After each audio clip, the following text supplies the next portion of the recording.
Hello students, welcome to अध्ययन institute e learning platform. और आज हम लोग अपना जो हॉफमैन सीरीज है उसको आगे बढ़ाएंगे और देखेंगे जो लास्ट लेक्चर में हमने यूनिट सेल और लैटिस पढ़े थे उसमें हमें यूनिट सेल्स के बारे में और ज़्यादा डिटेल में स्टडी करनी होगी। तो कितने टाइप की यूनिट सेल्स होते हैं हमें वो देखने होंगे। तो सबसे पहला जो टाइप होता है वो होता है सिंपल क्यूबिक।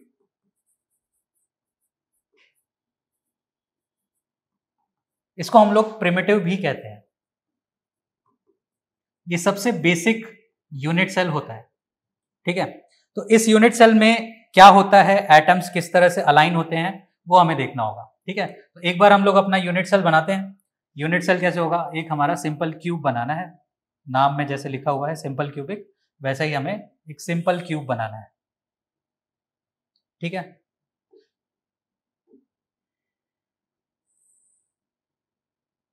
तो ये रहा हमारा क्यूब,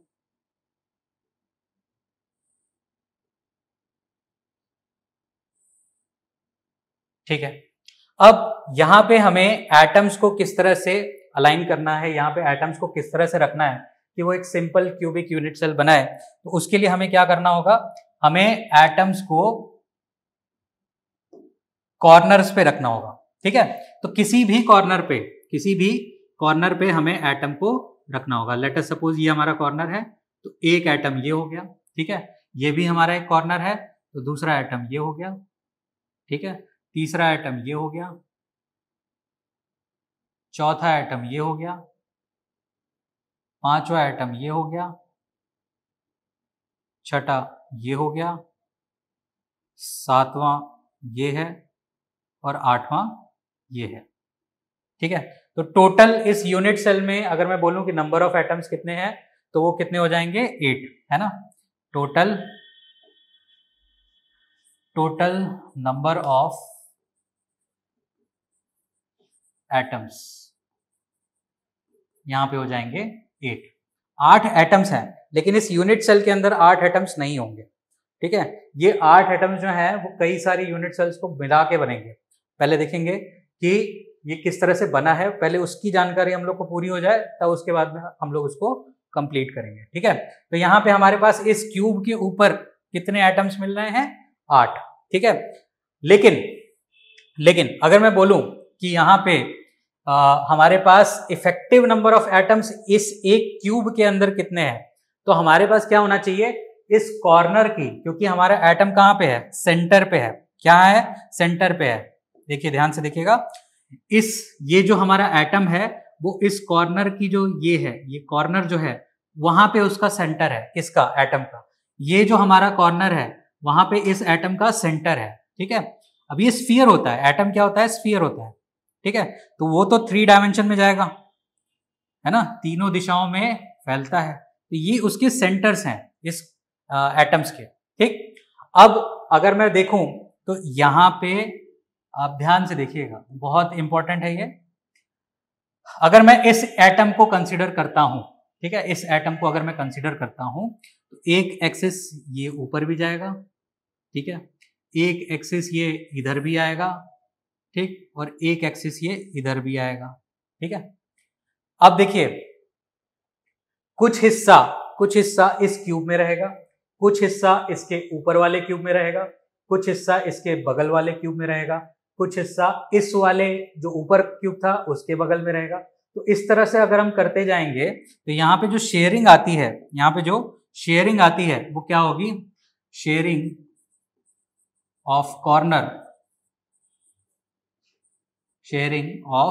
कॉर्नर, ये कितनी होगी, ध्यान से देखिए।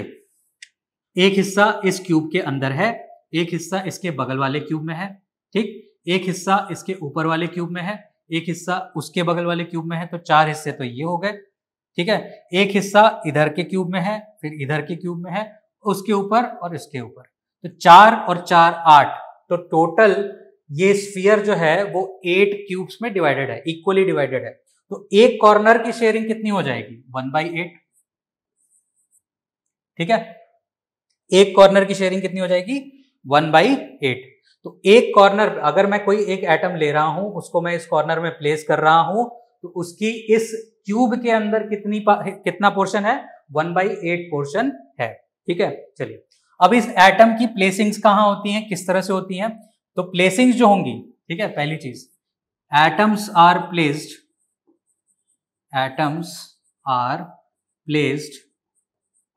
Eight the corners having sorry center at the corner of cube। ठीक है, ये जो एटम है इनका जो सेंटर है वो कहां पे प्लेस्ड है, इन क्यूब के जो सेंटर कॉर्नर्स हैं उसके ऊपर प्लेस्ड होगा। ठीक है, चलिए पहली चीज तो ये हो गई।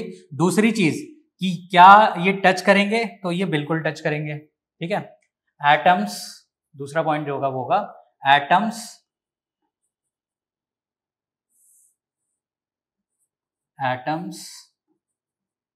एडजेसेंट टू ईच अदर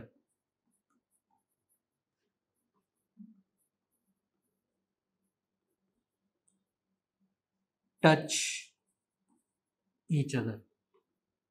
ठीक है, तो जो अपोजिट हैं वो टच नहीं करेंगे। ध्यान से देखिए, एडजेसेंट कौन कौन से एटम होंगे, एक तो ये है, एक ये वाला किसके साथ एडजेसेंट है, एक इसके साथ, एक इसके साथ और एक इसके साथ। तो ये तीन के साथ एडजेसेंट है, मतलब ये इन तीनों को टच कर रहा होगा इस क्यूब के अंदर। ठीक है, सिमिलरली अगर मैं इस स्फीयर की बात करता हूं, इस एटम की बात करता हूं, तो वो कितनों के साथ एडजेसेंट है, एक इसके साथ है, एक इसके साथ है और एक इसके साथ है। ठीक है, तो ये जितने भी एडजेसेंट हैं ये एक दूसरे को टच कर रहे हैं। तो इसको समझने के लिए हमें क्या करना होगा, इनको 2D में देखना होगा कि भाई दो एटम्स हैं हमारे पास, दो एटम्स हैं हमारे पास, वो किस तरह के हैं, ऐसे और ऐसे, सॉरी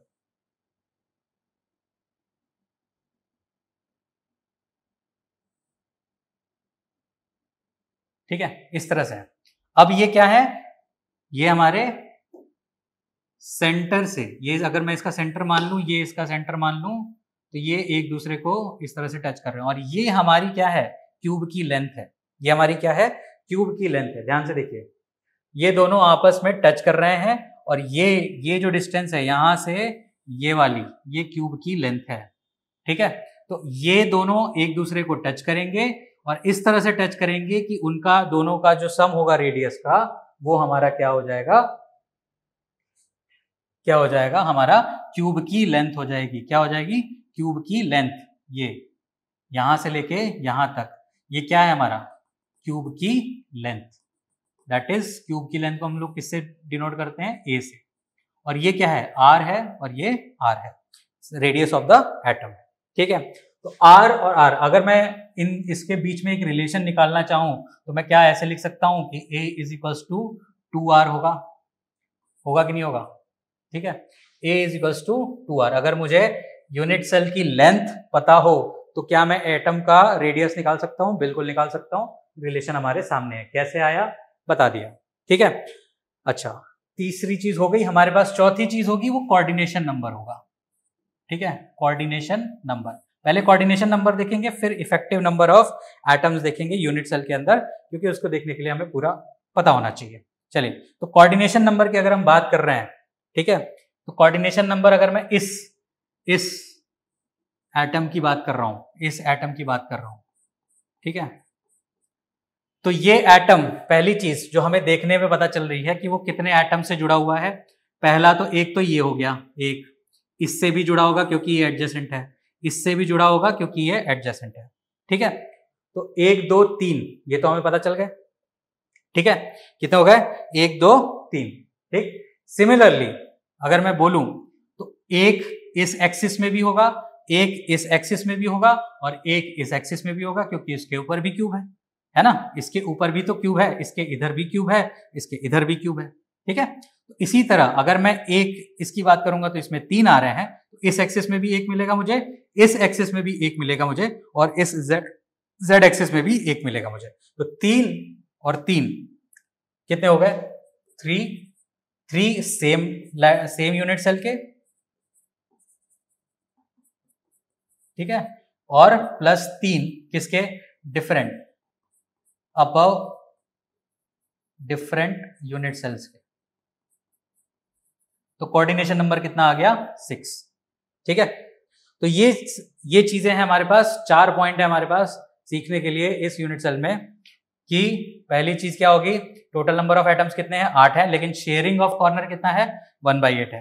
एटम्स कहां पे प्लेस्ड हैं, हमारे कॉर्नर पे, और सेंटर हमारा उसके कॉर्नर पे होगा।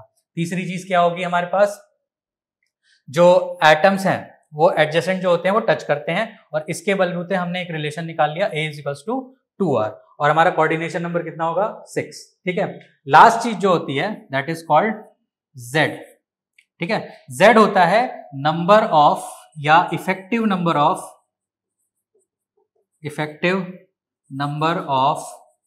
Atoms present in the unit cell. ठीक है, तो इसके लिए हमारे पास कुछ नहीं, सिंपल है, हमने क्या निकाल रखा है, शेयरिंग ऑफ कॉर्नर निकाल रखा है। ठीक है, तो शेयरिंग ऑफ कॉर्नर कितना है, 1/8 है, और टोटल कॉर्नर्स कितने होते हैं क्यूब के अंदर, 8 होते हैं, तो टोटल कितने हो जाएंगे इसमें, 8 × 1/8 दैट इज 1 एटम। मतलब कुल मिला के इस सिंपल क्यूबिक यूनिट सेल के अंदर एक एटम प्रेजेंट होता है। ठीक है, आगे बात समझ में, चलिए नेक्स्ट पढ़ते हैं, that is body centred. Second is body centred, जिसको हम लोग BCC भी कहते हैं, इसको समझना है हमें। ठीक है, चलिए इसको भी फिर से बनाना पड़ेगा हमें।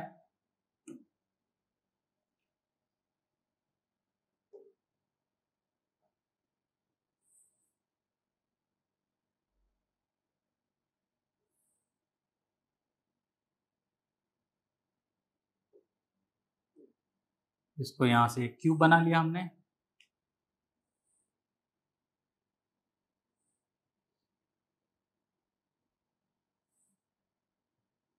ठीक है, सेम चीज है जो हमारे प्रीवियस में थे, कॉर्नर पे हमने एटम्स लगा दिए, बिल्कुल लगा दिए, और अभी भी वो क्या है, उसका सेंटर कहां पे है, उसके कॉर्नर पे है। ठीक है, सिंपल सा है, जो सिंपल क्यूबिक है वो हमेशा रहेगा, और उसमें एडवांसमेंट कर देंगे तो हमारा दूसरी चीज एक निकल के आ जाएगी। तो ये एटम्स तो रहेंगे ही रहेंगे, साथ में कौन रहेगा, एक और एटम रहेगा, एक और एटम रहेगा। ठीक है, और वो कहां होगा, इस पूरे क्यूब के अंदर सेंटर के ऊपर। ठीक है, तो ये हमारा बॉडी सेंटर्ड जो एटम है वो है। ठीक है, आई बात समझ में। तो यहां पे अगर मैं बोलूं कि सॉरी, शेयरिंग ऑफ कॉर्नर ये कितना होगा, अभी भी कॉर्नर्स की शेयरिंग कितनी है, वही सेम जो सिंपल क्यूब में थी, कितनी होगी, 1/8। और शेयरिंग ऑफ बॉडी सेंटर कितनी होगी, शेयरिंग ऑफ बॉडी सेंटर कितनी होगी, टोटल 1, क्योंकि ये पूरा का पूरा जो एटम है वो इस पूरे के पूरे क्यूब के अंदर बैठा हुआ है। ठीक है, तो यहां पे कितनी आएगी, 1। तो Z ये कितना आएगा, कितने हैं कॉर्नर्स, 1/8 × 8 प्लस 1 दैट इज 2। तो इसके अंदर, इस यूनिट सेल के अंदर दो टोटल एटम्स जो होते हैं, टोटल नंबर ऑफ एटम्स जो प्रेजेंट होंगे वो कितने होंगे, 8 + 1 9। ठीक है, टोटल नंबर ऑफ एटम्स कितने होंगे, 9, क्योंकि 8 तो पहले से थे। टोटल नंबर ऑफ एटम्स ये होगा 8 + 1, लेकिन इफेक्टिव नंबर ऑफ एटम्स कितने हैं, 2। कैसे आया बता दिया। ठीक है, चलिए पहली चीज तो ये हो गई। दूसरी चीज जो हमें पता करनी होती है वो है हमारा रेडियस और एज लेंथ के बीच में रिलेशन। ठीक है, तो अब ये अलाइन कैसे है सर, समझ में नहीं आया है ना, तो समझाते हैं आपको। ये हमारा एक्चुअल में इस डायगोनल के ऊपर बैठा हुआ है। ठीक है, इसे दिखाते हैं, चलिए ये यहां से अगर मैं शुरू करूं ठीक है, तो ये इस तरह से बना हुआ है। ठीक, अगर मैं यहां से शुरू करता हूं, ठीक है, तो ये इस तरह से बना हुआ है। आई बात समझ में? ठीक, तो ये जो एटम है, ये जो एटम है वो कहां पे बना हुआ है? डायगोनल्स के ऊपर बैठा हुआ है। ठीक है, अब ये डायगोनल्स के ऊपर अगर बैठा हुआ है, ठीक है, अगर ये डायगोनल्स के ऊपर बैठा हुआ है तो हम क्या करेंगे? सीधी सीधी बात है, डायगोनल की लेंथ, अगर मैं क्यूब के डायगोनल की लेंथ बोलूंगा तो वो कितनी होती है? √3, और जो लेंथ है वो a, तो √3a इस डायगोनल की लेंथ होती है। ठीक है, और इस टोटल लेंथ पे, क्योंकि ये सारे के सारे क्या है? टच में है। ठीक है, ये सारे के सारे एक दूसरे को टच कर रहे हैं। कैसे टच कर रहे हैं? इस तरह से कि हमारा एक सर्किल ये हो गया बॉडी सेंटर्ड वाला, ठीक है, और ये हमारा दूसरा हो गया जो हमारा कॉर्नर पे है, और ये हमारा तीसरा हो गया जो हमारा कॉर्नर पे है। ठीक है, तो टोटल जो डिस्टेंस है, क्योंकि ये सेंटर यहां से लेके यहां तक का है, तो यहां पे कितनी आएगी? यहां पे कितनी आएगी? यहां से इस सेंटर से इस सेंटर तक की दूरी कितनी आएगी? एक तो अगर मैं इसको डिनोट करूं तो यहां से लेके यहां तक की ये r होगी, ये भी r होगी, और ये हमारी 2r होगी। ठीक है, तो r plus 2r plus r कितना हो गया? 4r, तो √3a = 4r। तो ये हमारा एक रिलेशन निकल के आता है। अगर हम बीसीसी स्ट्रक्चर की बात करते हैं, बीसीसी यूनिट सेल की बात करते हैं, तो उस केस में हमारा जो क्यूब की एज लेंथ होती है और जो रेडियस ऑफ द एटम होता है उसके बीच में रिलेशन ये निकल के आता है। ठीक है, क्लियर है? विजुअलाइज करना है और कुछ ज्यादा करना नहीं है इसमें। ठीक, तो एक चीज हो गई, टोटल नंबर ऑफ एटम्स कितने हो गए, जेड इफेक्टिव कितना होगा ये भी बता दिया, और जो एज लेंथ थी और जो रेडियस था उसके बीच में जो रिलेशन है वो भी पता चल गया। ठीक है, चलिए इसके बाद coordination number, third coordination number. अब कोऑर्डिनेशन नंबर हम किसका निकालेंगे? ये जो बीच में बैठा है उसका। ठीक है, इसका हमें कोऑर्डिनेशन नंबर निकालना है। तो इसका अगर मुझे कोऑर्डिनेशन नंबर निकालना होगा तो पहले तो मुझे ये देखना होगा कि ये कितनों से टच कर रहा होगा, है ना? कितनों से टच करेगा भाई? 4 ऊपर हैं, 4 इधर हैं, टोटल कितने हो गए? 8। और किसी से तो टच करेगा नहीं क्योंकि ये तो बीच में बैठा है ना? तो कोऑर्डिनेशन नंबर कितना हो गया इसका? 8। इस स्ट्रक्चर में कोऑर्डिनेशन नंबर कितना निकल के आता है? 8, टोटल 8। क्लियर है? इतनी सी बात होती है किसके बारे में? बॉडी सेंटर्ड स्ट्रक्चर के बारे में, यूनिट सेल के बारे में। ठीक है, चलिए लास्ट जो होती है, जो हमें पढ़ना है हमारे सिलेबस में जो है, वो होती है फेस सेंटर्ड। ये थोड़ी सी समझने में मुश्किल आती है, फेस सेंटर्ड क्यूबिक, एफसीसी। ठीक है, तो एक पेज पे तो हम लोग इसका डायग्राम बनाएंगे पहले।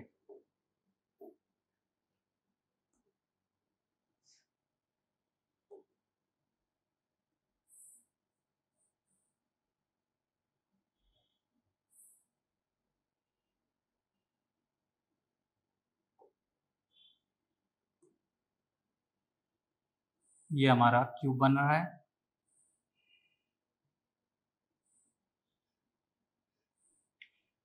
तो करना क्या है हमें? पहली चीज तो वही है, ठीक, कि हमें कॉर्नर्स के ऊपर एटम्स को सेट करना है।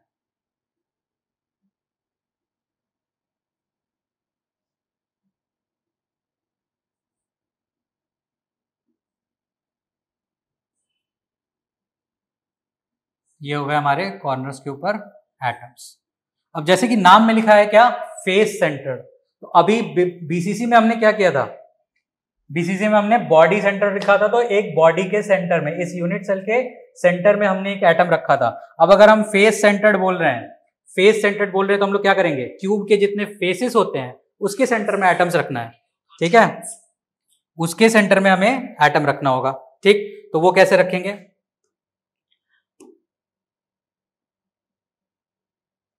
ठीक, एक एटम यहां होगा इस फेस के ऊपर, ठीक है, बाहर की तरफ निकला होगा आधा। यहां पे इस फेस के ऊपर भी एक एटम बाहर की तरफ निकला होगा आधा। एक एटम इस फेस पे भी आधा बाहर निकला होगा। ठीक है, एक एटम इस फेस पे भी आधा बाहर निकला है। ठीक है, एक पीछे है, एक आगे है, आगे वाले फेस पे। ठीक है, तो टोटल कितने हो गए? 1 2 3 4 5 6। टोटल 6 फेसेस हैं हमारे पास, 6 फेसेस के बीच में जो हमारा फेस है उसके बीच में हमारा एटम बैठा होगा। ठीक है, तो इस तरह से ये आता है। चलिए, सेटिंग्स तो हमें समझ में आ गई हैं, लेकिन अब इसको हमें और डिटेल में समझना होगा। पहली चीज, नंबर ऑफ एटम्स कितने हैं, total number of atoms, total number of atoms ये कितने हैं? 8 तो थे ही पहले और 6 फेसेस, तो दैट इज 8 + 6 दैट इज 14। ठीक है, 8 + 6 दैट इज 14। उसके बाद क्या होगा? Z sharing of corner, sharing of corner, तो कॉर्नर की शेयरिंग पहले ही बता चुके हैं 1/8 होती है। शेयरिंग, अब इसमें बॉडी सेंटर तो है नहीं, तो क्या है हमारे पास? फेस है, तो शेयरिंग ऑफ फेस ये कितना होगा? तो मैंने क्या बोला, ये जो एटम है वो फेस के ऊपर है, तो आधा इस क्यूब के अंदर है, आधा इस क्यूब के बाहर है, तो एक फेस की शेयरिंग कितनी है? 1/2 है। कितनी है? 1/2। ठीक है, तो total number of Z effective, Z कितना आएगा?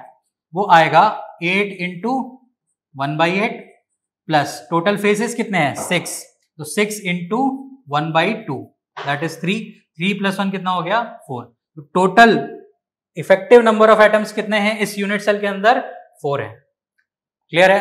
ये बात समझ में आ गई होगी। अब ये कैसे लगे हुए हैं वो भी देख लेते हैं।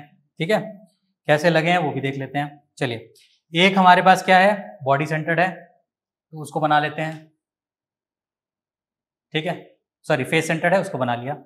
अब इसके साथ साथ अगर मैं देखूं, यहां पे ध्यान से देखिए, इसी को देखिएगा सिर्फ। ठीक है, तो ये जो है ये इसके डायगोनल में बैठा हुआ है, इस डायगोनल में बैठा हुआ है। ठीक है, तो इसको बना लेते हैं।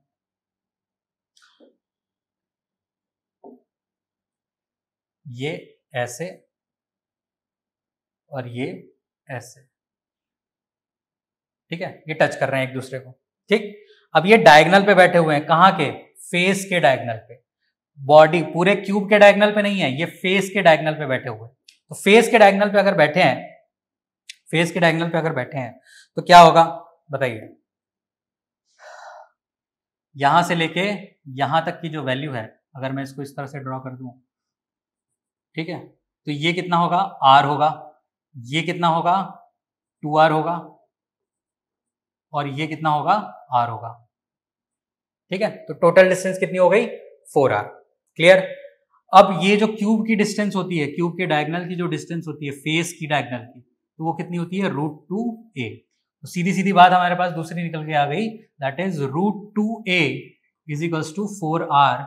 ये हमारा रिलेशन निकल के आ जाता है एज लेंथ और रेडियस ऑफ द एटम के बारे। ठीक है, क्लियर?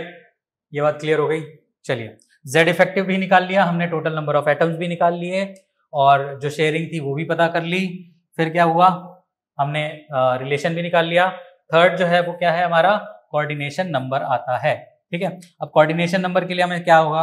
किसी भी एक फेस के एटम को पकड़ लीजिए, किसी भी एक फेस के एटम को पकड़ लीजिए। ठीक है, तो ये क्या करेगा? ये कितनों से जुड़ा है बताइए? ये यहाँ पे इससे, इन चारों से तो जुड़ा है। ठीक है, इन चारों से तो जुड़ा ही है। ठीक, इससे भी जुड़ा है, इससे भी जुड़ा, इससे भी जुड़ा, इससे भी जुड़ा। ठीक है, 4 से हो गया। इसी तरह ये ऊपर भी 4 से जुड़ा होगा, क्योंकि ये आधा नीचे है आधा ऊपर है। ठीक है, तो ये 4 से और जुड़ा होगा। ठीक है, और ये 4 इन नीचे वालों से भी जुड़ा होगा। ठीक है, तो टोटल 4 कहाँ गया? 4 + 4 + 4 कौन कौन से? 4 तो उसके सेम फेस वाले, सेम फेस वाले, 4 उसके नीचे वाले, बिलो वाले, और 4 उसके ऊपर वाले, दैट इज अपर वाले, अपर यूनिट सेल। ठीक है, क्लियर हुआ? तो इस तरह से टोटल कोऑर्डिनेशन नंबर कितना आया? 12। तो इस टाइप ऑफ यूनिट सेल में कोऑर्डिनेशन नंबर आ जाता है 12, और हमारे बाकी सारी डिटेल्स जो है हमने पहले से डिराइव कर ली हैं। ठीक है, तो ये 3 टाइप की यूनिट सेल जो हैं वो हमें पढ़नी होती हैं हमारे CBSE और बाकी सारे कॉम्पिटिटिव कोचिंग्स में, जितने भी ये अपना सिलेबस है इसका, उसमें हमें इतना ही पढ़ना है। क्लियर है? मिलते हैं नेक्स्ट लेक्चर में, तब तक के लिए थैंक यू।